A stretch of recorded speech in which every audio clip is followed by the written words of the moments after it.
Hi mga karandom! Taray, chorus yan. Hi guys! Ay mga karandom. So, ano sabihin ng FS Yachts? Akin yung mic. Ang FS Yachts, kung German yan, parang abbreviated form, Freiwilliges. Freiwilliges Soziales Jahr, or kung i-translate natin sa English, voluntary social year.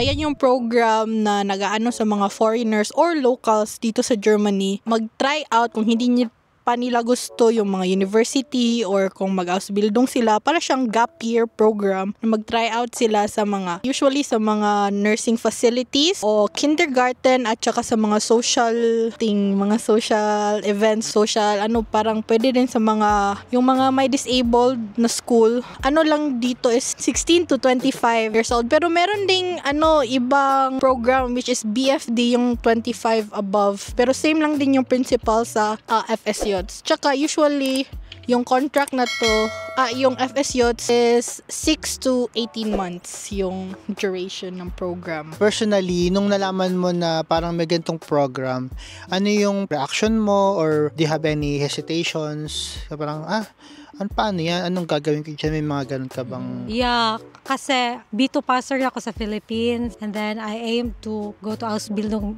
mag-Ausbildung agad. And then, parang waste of time, parang ganun yung ko ba na. Kung pwede naman mag-direct Ausbildung, bakit pa magdaan ng FSYOT, ganun. Itong pag-introduce na tito ko sa akin. And then, in-explain naman sa akin ng tito ko na mas para maging prepared sa Ausbildung kasi iba na daw yung Ausbildung na level talaga. Sa speaking, para mas ma-practice pa siya and mapa-better pa. Kaya naano ko na siya na okay pala na siguro para parang siya preparation sa like ikaw mismo. Ikaw Kai, do you have any advice sa mga karandom natin na nagbabalak na pumunta dito through FS Yachts? Any advice na pwede mong maibigay sa kanila? Advice ko is go! There's nothing wrong naman pag mag-try kayo dito. Pero, i-prepare ko kayo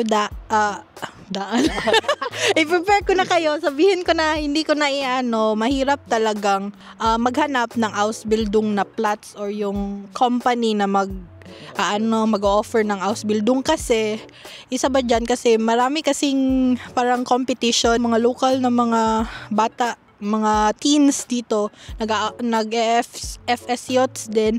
Tsaka meron ding mga foreigners na galing na sila sa language visa or sa au pair kasi ang daming classmates namin na galing sila sa au pair tsaka nag-transition sila into FS Yachts before sila mag-Ausbildung. And mahirap siya kasi ang dami mong competition tsaka din sa language. Tsaka kung nasa Pinas ka pa, magastos talaga siya. Pagpunta mo dun sa embassy, tsaka yung mga may translate pa ng mga documents, ticket din pag wala ka talagang katulong, yung plane ticket. If like gusto nila and open sila sa new zone, new life, ganun, new environment, ganun, talaga, i-push nila kung anong gusto nila. Like, if gusto mo, gawin mo siya.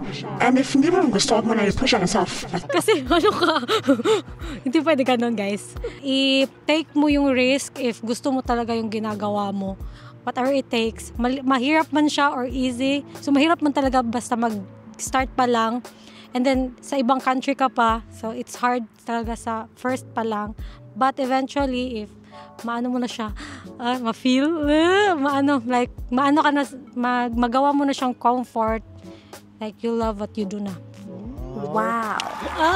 Love what you do, Any challenges na naranasan mo before ka pumunta dito? Para at least alam din ng mga karandom natin kung ano yung pwede nilang maranasan along the way. Ang daming challenges. Happy kayo?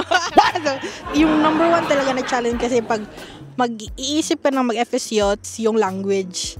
Kasi German kasi dito, German, hindi ka talaga pwedeng, hindi sila nag-i-English or something sa mga facilities dito. Usually, mga B1, B2, yan yung ina-accept nila. Pero fortunately, sa akin, may may nakita akong employer na A2 lang. It's a long process. Hindi talaga siya like 3 months, sige 3 months lang yung time ko. No.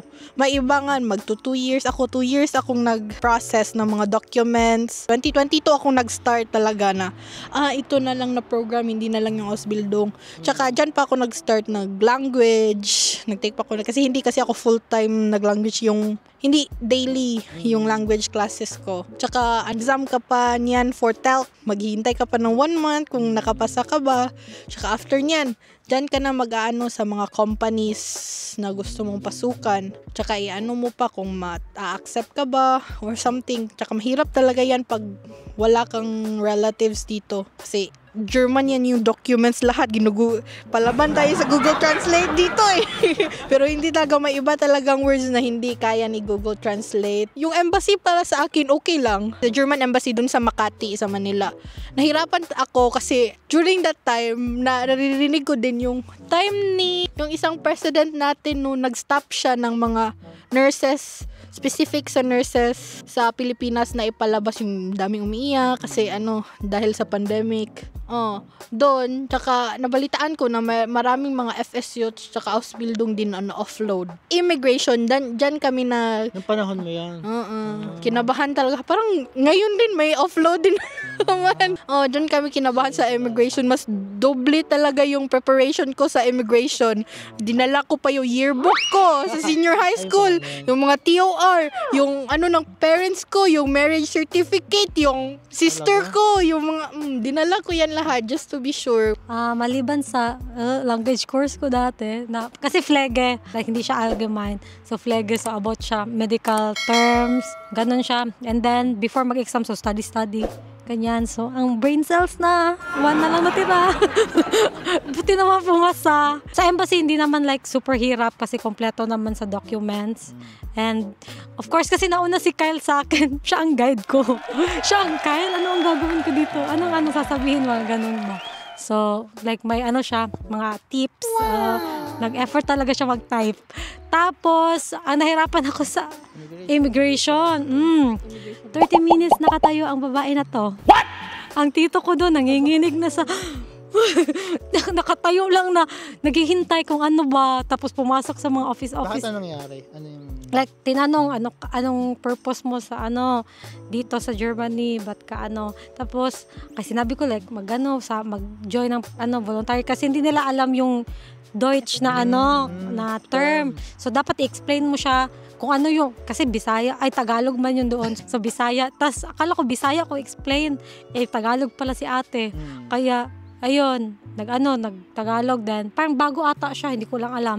So, kaya parang bago sa kanya yun na na visa. And then, kaya nagtanong-tanong siya sa mga nauna sa kanya doon na officer. So, matagal siya, like 30 minutes. Then, ang tito ko, chat na ng chat. Kasi ano na nangyari, ganyan. So, wait lang po. Mabuti at early kami sa sa airport. So, ayun na. Pag tayo, hinanapan ako ng birth certificate ni Papa at saka ng tito ko kasi kailangan magka-apelyido kasi hindi ko alam anong issue sa Philippines that time. So, ayun, hinanapan. Sabi ko, tito, may ka pa birth na dala. Mabuti may dala siya. Tapos pinicturean niya. Tapos dala ko ang marriage certificate ng mama at papa ko. May makikita man yun yung parents name mo. Confirm. Magkadugo. Shout out, Ronnie Viale. Uncle. So, ayun.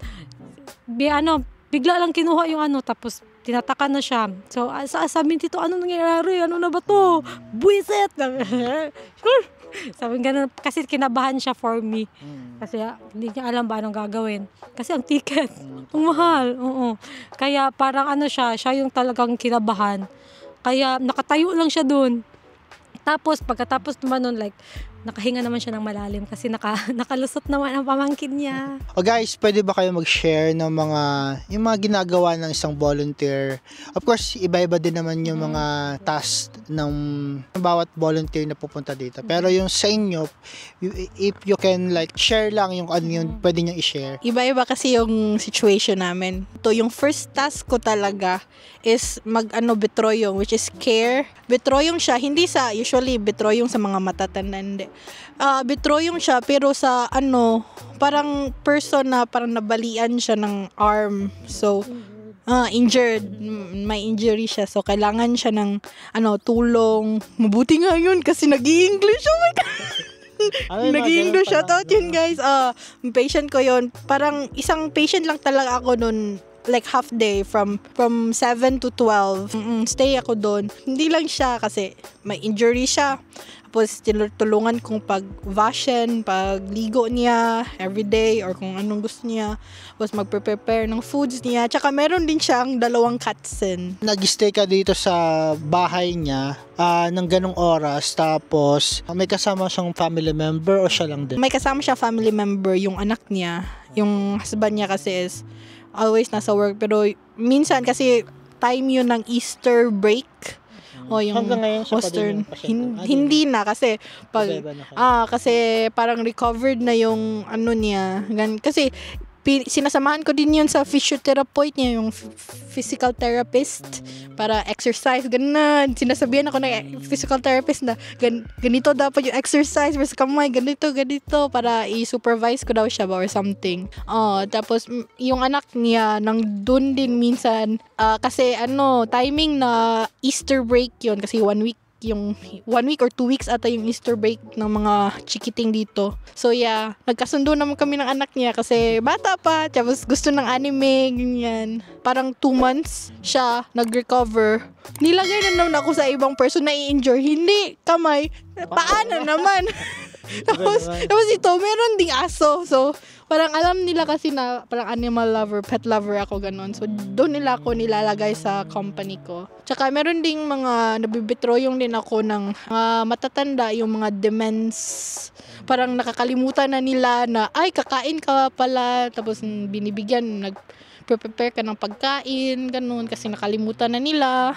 Tapos, i-check mo kung nandyan pa ba yung medicament, yung mga medicines nila. Baka, ginano na lahat. Yes.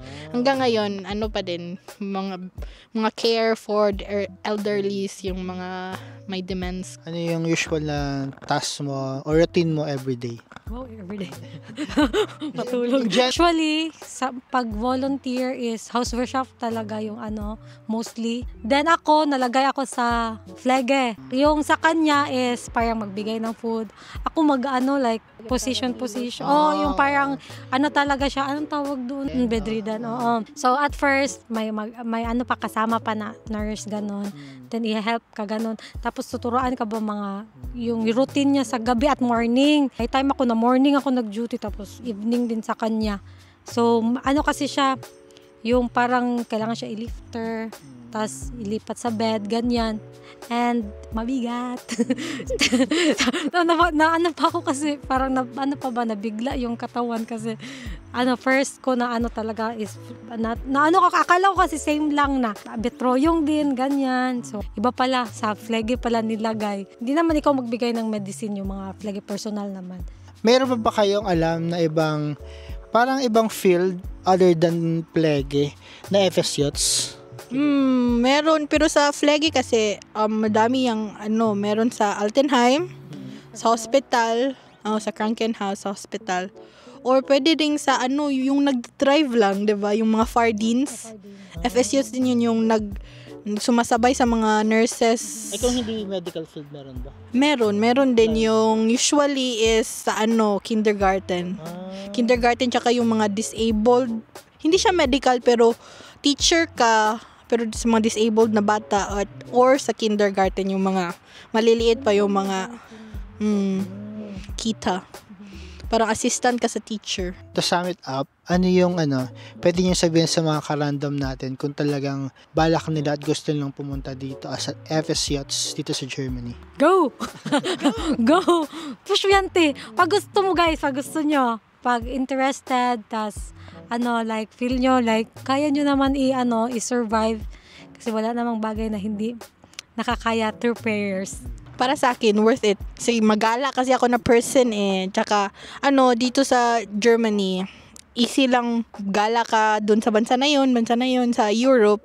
So, worth it talaga siya. Tsaka, kung gusto mo din ng new things in life, madami ka ding, mamimit na mga new people, new personalities. Kasi pag FSYots, hindi lang yan Germans, Filipinos. Meron ding iba, mga yung Nepalese, yung mga classmates namin kasi nag-aano kami dyan. May seminar kami every other month. Depende yan sa company nyo. Pero sa company namin parang every other month or every 3 months may seminar kami. So, may mga classmates kami doon na mga Nepalese, mga Indian, Filipino. May mga lokal din, mga Germans, may mga iba din na mga half na lang yung like, mga Spanish. Matias, shout out. Ang dami mong malilearn talaga. Not just sa flege, pero like culture in general. If you like this video, don't forget to like, subscribe, and push the notification button for more Random Echo Vlog. I love you all! Lauren, san ka na? Shout out, Lars! Tulad ng lagi kong sinasabi, hamunin man tayo ng panahon, maraming dahilan para bumangon. Ako po si Echo. Kyle! Krista! Remember, stay cute. Bye!